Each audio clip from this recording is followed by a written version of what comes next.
7h37 em Campos, de volta com o Folha no Ar, primeira edição, o oferecimento dos laboratórios Plínio Bacelar, Proteus Serviços de Saúde e Medicina Ocupacional e Unimed Campos. Hoje o programa ao vivo, como sempre, mais presencial, né, depois de 19 meses, né, estamos fazendo um programa especial, esse ainda, né, aqui nos estúdios da Folha FM. Vamos voltar a fazer o programa online também. Aliás, uma comodidade que a gente, evidentemente, não vai abrir mão, e daqui para frente sempre mais e mais, cada vez mais. Hoje conversando com o deputado estadual pelo PT, no estado do Rio de Janeiro, claro, presidente da Assembleia Legislativa do estado, o André Siciliano, que nos honra aqui com sua grata presença. Tinha que ser o André, né? Para dar sorte. Esse programa presencial e sem máscara, mas respeitando o distanciamento aqui. E o senhor, presidente, é autor dessa lei aí que desobriga o uso de máscara, mas vamos falar com bastante cuidado para que as pessoas também não saiam aí. Agora, também não precisa de vacina, não confundam as coisas, por favor. Vamos ouvir aqui o autor da lei, que aí sim a gente vai entender, né, melhor. Desobriga o uso de máscara em locais determinados. Gostaria que o senhor falasse sobre até mesmo um pouco pessoalmente, criar essa lei, como é que foi? Porque foram 2 anos e estamos ainda na pandemia, um sufoco tremendo. A máscara, claro e evidente, é um instrumento protetor, porém, incomoda bastante. Bem, primeiro, Cláudio, a pergunta é muito propositiva, porque as pessoas estão achando que a lei desobriga o uso. Ao contrário, a lei cria critérios e remete à Secretaria de Estado de Saúde para que possa regulamentar. Então, teve um momento no ano passado, no início da pandemia, que a ciência dizia que a gente precisava usar a máscara.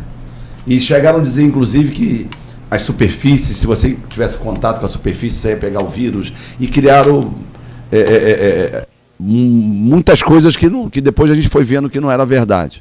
Tratamentos precoces e coisa e tal. Mas a gente teve, num momento, Cláudio, que obrigar o uso da máscara. Porque a gente tinha muita gente que não acreditava que a máscara protegia, quando a ciência dizia que era fundamental o uso da máscara. O que a gente fez agora, porque já temos um percentual da população vacinada com as 2 doses, um percentual acima de 50%, em alguns municípios acima de 60%. E os próprios especialistas, eles falam também que as máscaras, essas descartáveis, ela tem um tempo útil. Então o sujeito não pode usar a máscara 3, 5 dias, ao invés de estar protegendo, está se contaminando. Em algumas cidades da Baixada Fluminense, por exemplo, que é onde a gente habita e convive, muitas cidades, desde o início, os cidadãos não usaram as máscaras. Japeri, por exemplo, esquece. Você pensar lá, esquece. Então, o que a gente fez? Agora, por conta da ciência, logicamente por conta das vacinas, né, nós estamos mediando um novo normal. A gente, por conta da ciência, não da política, a gente fez uma lei flexibilizando a lei do ano passado, remetendo à Secretaria de Estado de Saúde, aos técnicos da Secretaria, os parâmetros para que eles possam fazer, editar normas para que os municípios possam cumpri-los ou não, que o município também, se não quiser liberar a máscara em locais ao ar livre, por exemplo, ele não está obrigado. Então, mas sempre ouvindo os técnicos, ouvindo a ciência. Então, o que a gente fez foi flexibilizar a lei do ano passado. Nada mais. Agora, logicamente, a informação do dia de ontem era que a Secretaria de Estado estaria publicando hoje uma regulamentação da lei, criando os parâmetros. Por exemplo, em alguns públicos específicos, 75% desse público tem que estar vacinado. Por exemplo, vou dar um exemplo, o baile da terceira idade. Você pode ter o baile da terceira idade, se os idosos comprovarem, perdão, o idoso não, né? Se os nossos, diria, experientes, a melhor idade, pudessem voltar ao baile hoje, um percentual mínimo teria que ser 75% dos vacinados. E é o público-alvo. E uma média de 65%. Essa é a informação do dia de ontem, que era um dos critérios que a Secretaria estava discutindo para baixar a regulamentação. Então, nós remetemos à Secretaria de Estado, que vai ouvir os técnicos, vai ouvir a ciência. Então, não é a política que está dizendo que é para flexibilizar a máscara, sim a ciência. Então, eu acho que chegou um momento, isso já está incorporado no hábito de muitos dos cidadãos do Brasil, brasileiro e do mundo, né? Porque agora há pouco o Aloysio falava, lembra o Michael Jackson quando usava máscara? Lembra os orientais, né? Os orientais utilizam a máscara há muitos e muitos anos.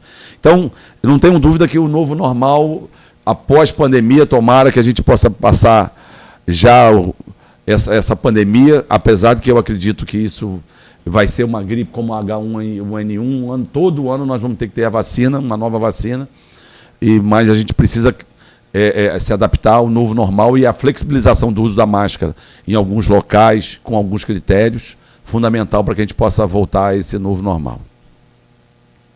Deputado, nesse período de pandemia, a Leste teve que passar por algumas adaptações, depois passou inclusive pela mudança de prédio, né? Saiu lá do Palácio Tiradentes, veio para agora chamado Alerjão, né? Enfim, mas todo esse período de pandemia, nós tivemos perdas aqui. Perdemos 2 deputados, deputado João Peixoto, deputado Gilviana, ambos vítimas da Covid. Qual foi o momento mais difícil de trabalho na LERJ nesse período? Quais as principais pautas debatidas para assistência em relação à pandemia e esse trabalho de mudança de espaço dentro desse período de pandemia também?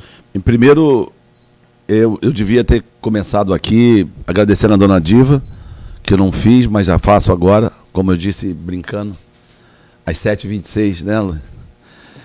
Antes tarde que mais tarde. Então, agradecer a dona Diva, que eu tenho um carinho imenso. O João e o Gil estavam muito, muito próximos de mim, muito próximo.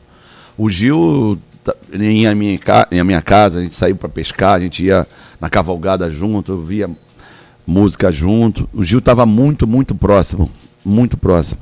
E o Joãozinho também. O João, uma figura que a gente convive há alguns anos na Assembleia, convivemos alguns anos. Então, também aqui a lembrança e o carinho dos dois e das famílias dos dois, né? Fizemos algumas homenagens lá. Acho que o momento mais difícil na Assembleia, na convivência, foi a perda dos 2 amigos.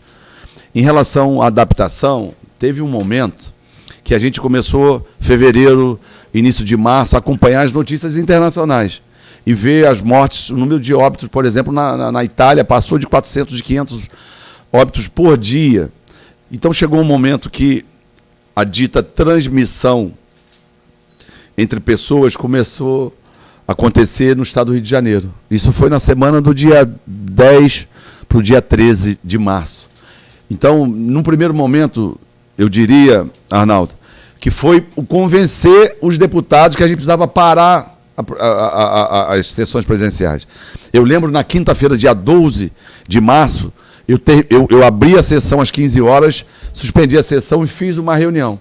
Já havia no início de março, 4 ou 5 de março, eu pedi à deputada Marta Rocha, que era presidente da Comissão de Saúde, que é ainda, para fazer uma audiência pública, porque a gente estava começando a ter aquelas notícias de fora que estavam acontecendo muitas mortes.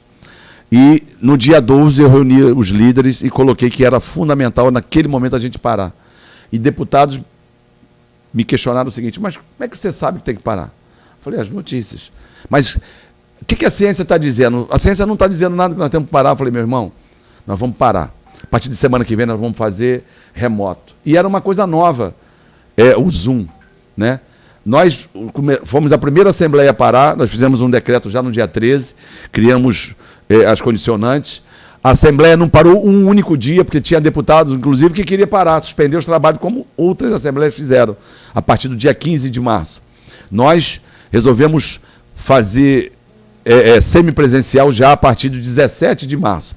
Então, nós fizemos as sessões a partir do 17, tivemos que nos adaptarmos à Assembleia semipresencial, e quando alguns parlamentares queriam parar totalmente, eu disse não. Aquele momento era um momento crucial que o Brasil estava vivendo, com ameaça, inclusive, da democracia, e eu disse, a Assembleia pode ter um único parlamentar aqui, seria eu. O parlamento não vai fechar, nunca, enquanto eu for presidente, porque não é simbólico você fechar o parlamento. Então a gente se adaptou de uma semana para outra sem R$1 de custo, tá, Arnaldo? Nós não gastamos R$1 a mais de nada, pelo contrário, economizamos. A gente vem economizando na Assembleia, e aí já falando do prédio novo, a nossa gestão, eu tive interino de 17, 18, 19, a nossa chapa ganhou, uma chapa única para a presidência, mas já em 18 a gente corta 11% de custos. Em 2019, mais 11, quase 11,5%. E agora, em 20, um pouquinho menos que 11%. A média de 11% de gasto de pessoal ano. Você reduzir 11 é fácil, mas você reduzir 11 acima da base que você já reduziu, então a gente vem a média de 11% ao ano reduzindo o custo de pessoal. Nós, Cláudio, de um orçamento de 1,2 bilhão, nos últimos anos nós economizamos a média por ano de R$500 milhões, de um orçamento de 1,2 bilhão. Então a gente fez o dever de casa, cortamos custos, nos adaptamos, essa transformação da presencial para o semipresencial, e depois nós ficamos um período também só no Zoom, porque foi um período ali a partir de junho, julho, e a gente fez Zoom, 100% Zoom. Agora estamos voltando com um híbrido ainda presencial e semipresencial, mas eu diria que hoje mais de 50% dos parlamentares estão indo diariamente, que já tiveram a segunda vacina, alguns a terceira vacina, por aí vai. Então, essa mudança para o prédio novo, nós vamos economizar ainda mais. Nós tínhamos 4 prédios. Na verdade, ainda temos o prédio do Tiradentes, temos ainda uma estrutura num segundo prédio, que é um prédio de serviço, mas tanto Tiradentes como o prédio que a gente chama de garagem, 99% de pessoal, de circulação, parou. Então a gente está economizando também. E nós, esse ano 2021, nós fizemos um programa de demissão voluntária que vai economizar mais de 11%. Mas daqui para lá a gente não vai conseguir mais. Então a base já está muito menor. E quem disse que a gente economizou nos últimos 3 anos a média de 11% não foi a Assembleia, foi o Conselho do Regime de Recuperação que acompanha os gastos de pessoal. Então ele tem relatório que a gente economizou a média de 11% nos últimos 3 anos. Então estamos fazendo nosso dever de casa, estamos economizando. E esses recursos que a gente economizou nesses últimos anos retornou para o Tesouro, para ser investido pagamento de 13º dos servidores, quando 18, 19 ainda tinha problemas sérios de caixa, e mesmo recursos para que possam ser investidos na área da saúde para melhorar as condicionantes dos municípios dos últimos anos. Siciliano, temos aqui um grupo de WhatsApp do programa, onde perguntas são feitas, a pauta apresentada do entrevistado do dia seguinte. E tem uma pergunta aqui para você, da Silvana Venâncio, jornalista de Bom Jesus, do Itabapoana. Ela pergunta aqui, que é uma pergunta que é recorrente, né? Deputado, na sua opinião, a privatização da SEDAI é realmente boa para o Estado? Sabendo do que acontece com as privatizações, aumento nos preços, funcionários demitidos, e sobre a aprovação da flexibilização do uso da máscara, já foi perguntado aqui, o senhor acredita que podemos relaxar durante a pandemia? Quer dizer, ela repete uma pergunta, mas a pergunta dela é sobre a SEDAI. Como é que você viu? Houve problemas ali, né? Acho que até vamos abordar isso daqui a pouco. Como é que você viu essa privatização e o que o Estado tem a ganhar e a perder com isso? Bem, em relação se a gente deve relaxar ou não, acho que nós não devemos relaxar. De novo, nós remetemos para a ciência para flexibilizar em alguns locais e em alguns públicos-alvos essa flexibilização de máscara. Então, pelo contrário, a gente precisa estar sempre vigilante e não relaxar nunca, porque aí é questão de vidas. Em relação à SEDAI, minha base é uma região que é a Baixada Fluminense, uma região pobre. A SEDAI tem uma estação de tratamento chamada Estação de Tratamento do Guandu, que é a maior estação de tratamento de água do mundo. Está no livro dos recordes. Ela está localizada no quilômetro 32, no bairro chamado Bom Jesus. Lá não tem água. Lá não tem água. Eu fui prefeito por 2 mandatos na cidade de Paracambi. A cidade tinha bairros que caía água uma vez a cada 10, 15 dias. a gente aduziu uma nova estação de tratamento de água na rede, a gente disponibilizava pessoal, equipamentos, para que a gente pudesse ajudar a SEDAI a melhorar o abastecimento de água. Veio, naquele momento da crise, o Estado devendo 3, 4 folhas, o risco da polícia não sair dos quartéis, e aí, para que o Estado pudesse aderir ao regime, tomar um recurso para botar os salários em dia, foi necessário autorização para a venda da SEDAI. E eu votei a favor da autorização. O meu partido me abriu 4 procedimentos para me expulsar do partido. Mas eu dizia que eu votava consciente naquele momento, porque o Estado precisava botar em dia os salários. O Estado, naquele momento, corria o risco, de novo, das polícias fazerem tipo uma greve e não saírem dos quartéis. E, de novo, só na Baixada Fluminense, o que aconteceu no Espírito Santo ia acontecer em 48 horas. Então, com muita consciência, eu votei a favor. Tive um processo de suspensão de 8 meses no meu partido, mas eu votei consciente. Agora veio a questão do leilão, e eu fiz um projeto de decreto legislativo condicionando a venda, na verdade a concessão, porque não foi a venda, foi concedido, a assinatura do regime. Porque quando a gente aprovou o empréstimo e a autorização, foi condicionado ao regime de recuperação. E eu entendi que a gente não tem o regime ainda, que nós não estamos no regime, nós estamos por 2 liminares, para não bloquear as contas e não pagar os serviços da dívida. Uma de véspera do Natal do ano passado com o Fux e uma de abril desse ano do ministro Toffoli. Então, eu fui contra a concessão naquele momento, porque condicionava ao regime de recuperação. A SEDAI, Aloysio, e a pergunta é importante, tem muitos problemas, mas é uma empresa pública e de água. E como uma empresa de água, tem que ter o interesse, como uma empresa de energia, de petróleo ou de energia mesmo elétrica, tem que ter o interesse do governo. Ser pública ou ser estatal ou privada não garante se ela é eficiente ou não. E não garante se os preços vão subir ou não. O exemplo da Petrobras agora, do combustível. A Petrobras é pública, tem acionista, certo. Mas o que ela vem fazendo com o preço dos combustíveis, porque não é o preço da gasolina, é o preço do diesel, é o preço do que você gasta para produzir o alimento do diesel, do gás de cozinha. Então, não é só a gasolina, porque isso, quem tem carro pode pagar teoricamente, mas isso tem um custo do alimento, tem um custo do transporte, tem todo um custo, e isso eleva a inflação. Por exemplo, no início do ano, em fevereiro, a nossa taxa Selic, que corrige a dívida pública, era menos de 3%. Essa semana o Banco Central aumentou em 1,5%, a taxa está em 7,75%. Esse 1,5% vai ter um custo ano de quase 100 bilhões de reais na dívida pública. E o argumento foi inflação e foi a tal do estouro da meta, porque a gente nunca teve meta. Todo ano se excepcionaliza algo no orçamento para fugir do teto. Então, está se discutindo no teto a questão do precatório e a questão do reforço do Bolsa Família com outro nome. Mas só o Bolsa Família vai gerar em torno de 35, 38 bilhões de reais mais. Então você vai ter um custo em um aumento de 1,5% de quase 100 bilhões de reais por ano.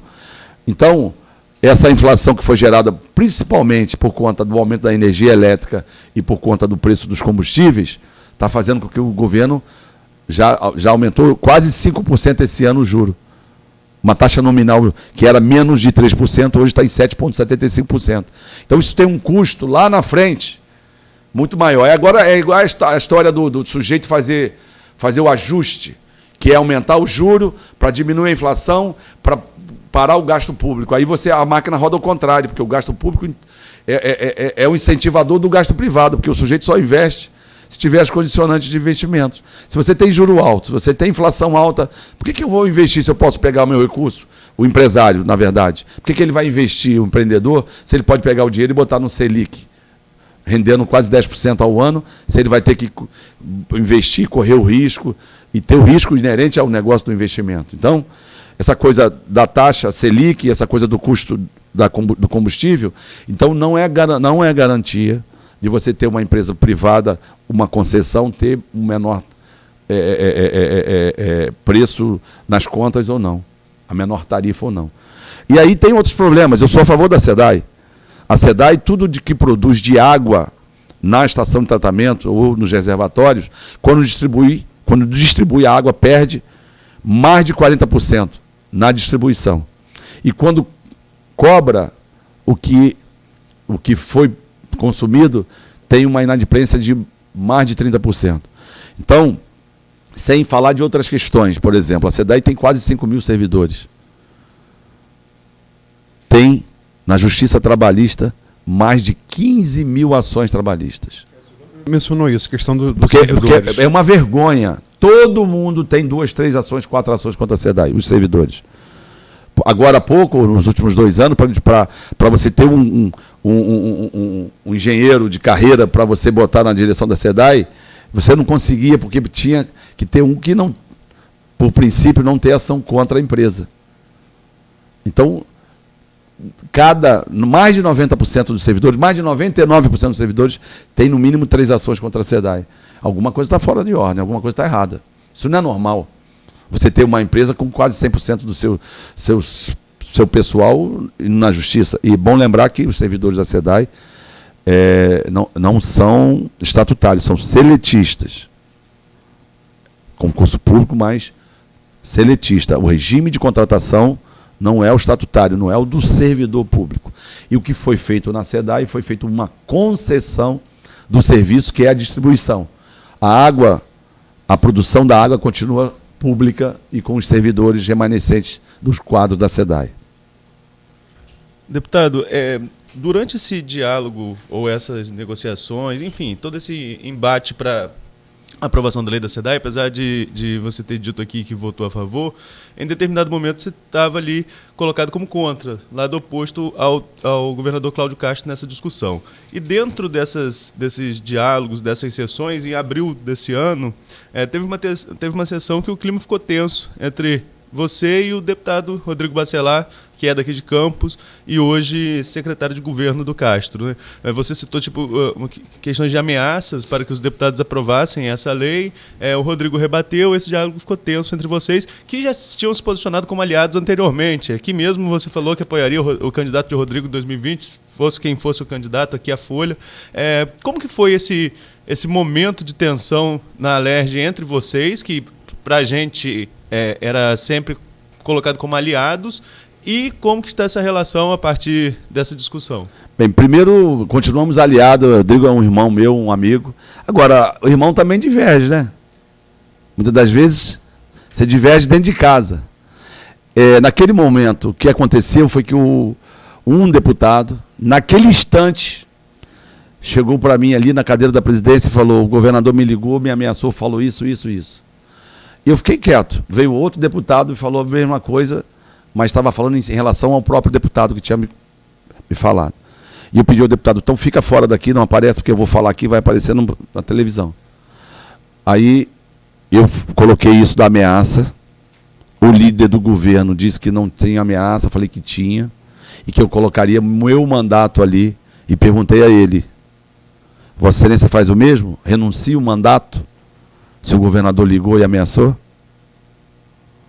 Aí ele vacilou, o Rodrigo... Não, aí eu também respondi. Mas é normal, o parlamento é isso. Você tem a divergência, você tem um posicionamento, muitas das vezes, favorável ou contrário. E como eu disse aqui, naquela votação era a condicionante de só votar, de só deixar ir à frente o leilão da concessão, se nós tivéssemos o regime. Porque o regime vai facilitar nos próximos 10 anos o pagamento do serviço da dívida. Nós vamos pagar nos próximos 4, 5 anos. Primeiro, uma vez assinado o regime, deve ser assinado a partir de janeiro, fevereiro, o novo regime, o Estado vai ficar 1 ano sem pagar o serviço da dívida. E nos próximos 4 anos seguintes, nós vamos ter um custo de em torno de 9 bilhões de reais. Nós estávamos pagando 9 bilhões de reais por ano, 7, 8, 9 bilhões por ano do serviço da dívida, que está hoje em torno de 170 bilhões de reais. Então, o que a gente estava brigando ali não era contra, inclusive o governador, meu irmão, meu amigo, ele tem o posicionamento político dele, eu tenho o meu, mas não significa que tem que ser a mesma posição. Pelo contrário, a gente tem feito um trabalho excepcional de parceria, o legislativo respeitando o executivo e o executivo respeitando o legislativo. que é a função de fiscalizar, de propor leis, né? Eu acho que o Rio de Janeiro, Aloysio, e Arnaldo, e Cláudio, e o Beto aqui com a gente, o Rio de Janeiro vive um momento importante de paz, de tranquilidade, nos poderes, TJ, Executivo e Legislativo, e mais o Ministério Público. Então, vive um momento de harmonia, cada um fazendo o seu papel.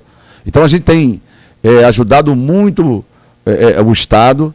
Quando a gente faz aquela disputa ali, naquele momento, era para condicionar a assinatura do regime, e agora é como irmãos, a gente briga, né? Mas, essa noite eu fiquei na casa do Rodrigo, passamos o dia ontem, daqui a pouco nós vamos estar voando para ver o Pôr do Açu, né? Mas eu também aqui tenho uma amizade com o Vladimir Garotinho, meu amigo, entendeu?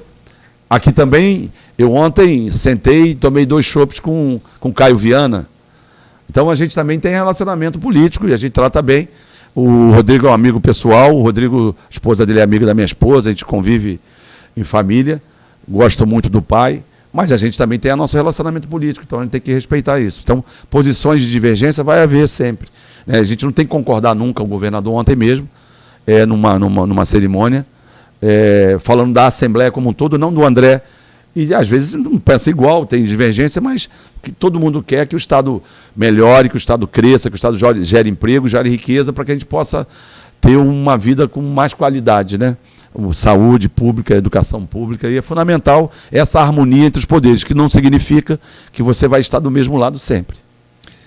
Deputado, você falou aqui anteriormente sobre aquela crise, e Campos ficou muito marcado, porque Campos é uma cidade que gira, é um polo universitário que gira em torno da UENF, né? E professores com doutorado até fora do país, naquele momento, tendo que recorrer à doação de cesta básica para ter o que comer. Então foi um momento que marcou muito Campos. Você vê um cientista de renome internacional precisar de cesta básica para comer, é uma coisa que marca. E graças a Deus ficou para trás, só falou o regime de recuperação fiscal, falou em firmar um segundo. Mas é inegável, voltando à SEDAI, que essa injeção de recursos da SEDAI é algo talvez sem precedente na história do Estado. São 22 bilhões, 14,4 bilhões para o Estado, né, investir no município como ele quiser, e outros 7,6 bilhões rateados em 28 municípios que aderirem ao plano de concessão. Usando como exemplo o Fundo Soberano, como fazer com que esse montante vultoso de recursos, em qualquer lugar do mundo, seja aplicado em desenvolvimento sustentado e não em ação meramente eleitoreira? Então, na verdade, dos 22 bilhões estimados, um lote não teve vencedor. Então, se arrecadou em torno de 19. Desses 19, em torno de 15 já foi pago. Desses 15, o Estado já repassou recursos para os municípios e ficou em torno de 8,6 bilhões de reais. São recursos consideráveis, recursos que a história da SEDAI foi construída ao longo das décadas, então não é de um único governo. Quando a Assembleia quis engessar esses recursos, e aí veio a ideia do fundo. Eu conversei com o governador, falei, governador, temos já alguns projetos de leis que querem determinar para onde vão esses recursos. Eu acho que esses recursos têm que ser investidos na melhoria da questão da saúde, que é fundamental, e nas condicionantes dos serviços públicos de educação, própria saúde e segurança pública. Mas eu vou propor um projeto de lei, uma emenda condicional, que vai criar um fundo com parte do aumento da arrecadação dos royalties e participação especial. Esse fundo será capitalizado também com outras fontes, mas para investir aí sim, como eu disse no início, é muito importante, a gente sabe que temos problema em todos os municípios, de infraestrutura mesmo, falta de captar e tratar o esgoto, por exemplo, a questão de drenagem, de pavimentação, mas nós estamos pensando o fundo para investimentos estruturantes, novos produtos, ciência e tecnologia, porque as universidades estão produzindo conhecimento. Por exemplo, a UFRJ, ela tem 3 vacinas sendo testadas, você sabia disso, Aloysio? Ela tem uma proteína que ela separou, que é exemplo para o mundo, mas ela não tem com quem produzir a vacina. E esse recurso do fundo, porque isso vai ser permanente. A cada ano você vai ter que ter uma vacina nova, como H1N1. Então, imagina os governos do mundo inteiro comprando de 2 ou 3 empresas no mundo só a vacina. Quantos bilhões de reais foram gastos nesse período? Então a gente precisa, tem conhecimento. A exemplo da UFRJ, tem a UERJ, tem a Rural, tem a UENF, tem algumas privadas, tem os institutos federais. Então a gente precisa ter investimentos que possam gerar novos investimentos. Nós estamos falando muito, Aloysio, no complexo de gás e petróleo, como eu falei agora, o exemplo da Rota 4, como eu falei agora da questão do Porto do Açu, para usar o gás para você poder produzir fertilizantes, mas nós temos um complexo industrial da saúde no estado do Rio de Janeiro, que é o maior do país. Nós temos a Fiocruz, nós temos as próprias universidades fazendo teste. Tem teste na UFRJ, tem teste do Covid, que foi produzido lá. Então, essas universidades, essas instituições estão produzindo conhecimento. A gente precisa botar isso em prática. Por exemplo, a UFRJ testou o respirador, produziu um respirador. É um equipamento, mas ia faltar o quê? Não foi à frente a questão do respirador. O Face Shield, naquela crise brava, o nosso IFE. Então tem conhecimento, mas você precisa botar isso em prática. Isso gera recursos, gera conhecimento, gera possibilidades do Estado ter uma variante. Como eu disse, o nível do emprego na área da indústria também é pequena.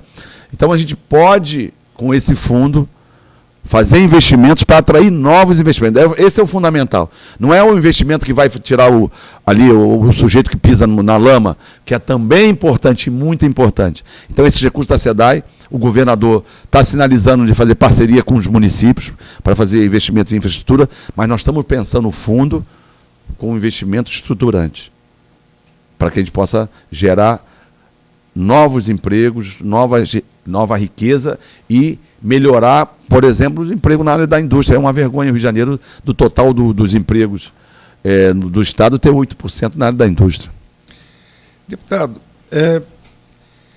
você falou no primeiro bloco do protagonismo de Campos da região, está falando agora aplicação de recursos para obra de infraestrutura, e é inegável que a nossa região, a chamada região da Bacia de Campos, né, que vai ali de São João da Barra, vai até ali Cabo Frio, mais ou menos, é a mesma região, vive em torno da exploração do petróleo. Tem Campos como sede, é o principal município, e vem sofrendo um processo de metropolização, aumento populacional. Tem um cientista, o geógrafo William Passo, que tem uma tese de doutorado para a UFRJ, que você citou inclusive, que analisa esse processo. E projeto, por exemplo, que Campos vai passar municípios da sua região, da Baixada Fluminense, população daqui a alguns anos. Isso né? Populacional. Populacional. Agora, o senhor citou aí investimento em infraestrutura. Isso demanda investimento em estrada, por exemplo, tirar aqui o tráfego da BR, o Porto do Açu dentro de Campos. Como fazer com que esse crescimento seja sustentável a nível de infraestrutura e não colapse, por exemplo, como foi o caso do Macaé. O Petrobras chegou lá em Macaé, o processo de favorização cresceu, mas o processo de favorização do Macaé foi enorme. A gente escuta sempre em relação, por exemplo, aos royalties. Porque os outros estados acham que o estado do Rio de Janeiro nada em dinheiro de royalties, que pega o dinheiro e gasta de qualquer forma. É o filho bastardo que gasta o dinheiro, o playboy. Não é verdade, porque os recursos são aplicados no Rio Previdência. Então, o Estado, diferentemente de municípios ou de outros estados, utiliza o recurso para pagar o aposentado e o pensionista. Mas, para fora, fica todo mundo querendo tomar o recurso do Estado do Rio de Janeiro. A exemplo da nova lei que criou a nova partilha. E nós estamos por liminar. Na verdade, a liminar já foi 2 vezes na pauta. Então, é um risco. Então, fundamentalmente, o governador tem ido nos municípios e anunciado parcerias. Aqui mesmo anunciou obras de mais de 500 milhões de reais na área da saúde. E a gente tem essa demanda, como o Luiz coloca, de tirar o trânsito do centro da cidade. É fundamental. Mas é uma obra que tem mais a ver com o governo federal. E a gente precisa buscar esses recursos, juntamente com a bancada de deputados federais e deputados estaduais. Essa questão de você ter o recurso dos royalties, Muitas vezes você atrai uma população de fora do município e de fora do estado. Está acontecendo agora com Maricá. Maricá tem uns programas, tem programas de transferência de renda, tem universidade gratuita para os munícipes, então tem uma migração para Maricá de moradores de outros municípios no entorno, mas também de outros estados. Então a gente precisa olhar com cuidado isso. E muitas vezes se acha que os recursos dos royalties pode se fazer qualquer coisa. Então a gente está pensando justamente com o fundo, pensando no futuro. Pensando em investimentos estruturantes que vão gerar riqueza no município, porque todo investimento não é no estado, é no município, que vão gerar riquezas, que vão gerar empregos, e aí sim mais recursos da arrecadação, mais possibilidade de investimento em obras de infraestrutura. Mas em relação aos recursos da SEDAI, volto a afirmar que o governador tem feito parceria, tem anunciado para todos os municípios, não tem distinção de ser do PT ou de ser do PL, que é o partido dele. Pelo contrário, ontem mesmo, nessa solenidade que eu estive com ele, foi em Maricá, município administrado pelo PT. Então é bom que, em relação a esse superávit de recursos agora, porque o Estado, quando aderir o regime, vai ter um alívio de caixa, a gente possa ganhar essa janela de oportunidade para fazer investimentos, não só com fundo, mas também investimentos em estrada que possam atrair novas indústrias para o Estado do Rio de Janeiro. Eu tenho uma pergunta aqui agora do reitor da UENF, professor Raul Palácio. Primeiro, ele parabeniza pela entrevista com o deputado André Siciliano. Porto Seguro na Alerj para os que defendem a universidade pública, gratuita, de qualidade e socialmente referenciada. Deputado, poderia falar sobre a aprovação à emenda constitucional que garante os 12º para as universidades? Teremos a efetivação da mesma no próximo ano? Primeiro, o Raul é um amigo querido, ele está sempre lá demandando, já era assim antes, já ia na Assembleia antes de ser o reitor. E o Aloysio colocou, teve um momento que as universidades correram risco, isso foi em 17. Não só a UENF, que a UERJ, faltou dinheiro para botar gasolina nos carros de polícia. Por isso que eu falei que votei com muita consciência na questão da SEDAI, mesmo defendendo uma empresa de distribuição de água pública. Naquele momento não tinha jeito. E em relação ao Aloysio, a pergunta do Aloysio em relação ao que sofreu a UENF, e agora vem o nosso reitor, primeiro dizer que era um anseio das universidades estaduais no estado do Rio de Janeiro ter a sua autonomia financeira. Então nós votamos, eu construí uma emenda condicional, um texto com o governador Pezão da ocasião, para dar autonomia financeira às universidades. Nós votamos uma emenda condicional, foi aprovada, a gente escalonou a entrada em vigor, foi 25% no primeiro ano, que já era novembro, 25% no segundo ano, então já 50% do 10º no segundo ano e 100% no terceiro ano, que foi a partir de 2020. Só que o Estado, por conta da dificuldade de caixa, não vem cumprindo o 10º. E aí, por exemplo, hoje a UERJ, que viveu problemas seríssimos de 16 e 17, não tem problemas hoje financeiros. Algumas universidades têm dificuldade de gastar o recurso, porque um percentual da arrecadação vai para as universidades. E a gente fez um compromisso essa semana, que o governador, a partir de 2020, vai respeitar o 10º. Ele anunciou isso.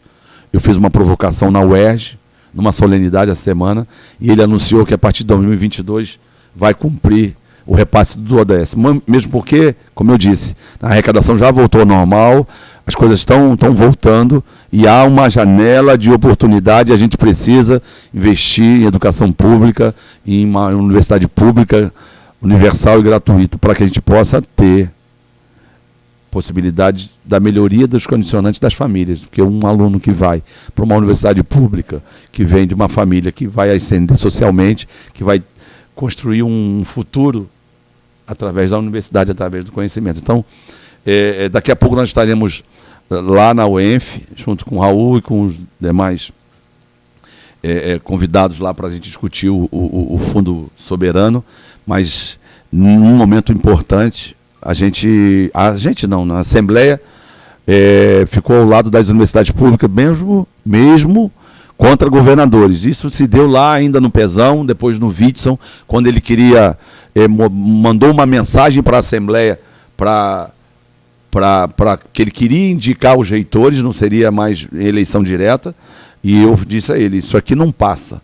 Quando um parlamentar quis modificar a estrutura da universidade pública, muita gente fala de fechar o ERJ, por exemplo. A lei é mais ou menos, não é fechar o ERJ, mas é acabar com a universidade pública. E a gente não concorda com isso, isso é incondicional, e em alguns momentos a gente teve um papel decisivo nessa questão da condução. Porque a gente precisa ter a universidade com autonomia, não só autonomia acadêmica, administrativa, mas também financeira. Então, essa emenda constitucional a gente construiu, votou, era um anseio grande desde a Constituição de 88 que queria as universidades estaduais ter essa autonomia. A gente deu ela juridicamente no papel, mas a gente precisa ter essa autonomia de fato. E o governador se comprometeu essa semana na UERJ, que a partir de 22 os duodécimos serão repassados. Como é repassado o duodécimo para o Tribunal de Justiça, quando a Prefeitura repassa para a Câmara. Então, automático, mensalmente automático, para não ficar dependendo sempre de governos, né? Bom, o André Siciliano, presidente da Assembleia Legislativa do Estado do Rio de Janeiro, vou pedir licença ao senhor rapidamente, a você que nos acompanha também, vamos fazer um brevíssimo intervalo, é o tempo só da gente tomar um café e uma água aqui, né? E a gente volta, vamos falar sobre política no... Política a gente está falando desde cedo, né? Mas política na prática, ali no campo mesmo. Então, próximo bloco, saber se de fato o senhor vem aí candidato a senador, pré-candidato a senador, para não infringir a lei eleitoral, né? Que, aliás, parece mais rigorosa a partir de agora. 8h19 em Campos, no oferecimento dos laboratórios Plínio Bacelar, Proteus Serviços de Saúde e Medicina Ocupacional, com a qualidade certificada ISO 9001-2015, e também no oferecimento de Unimed Campos, cuidar de você. Esse é o plano. Voltamos em instantes.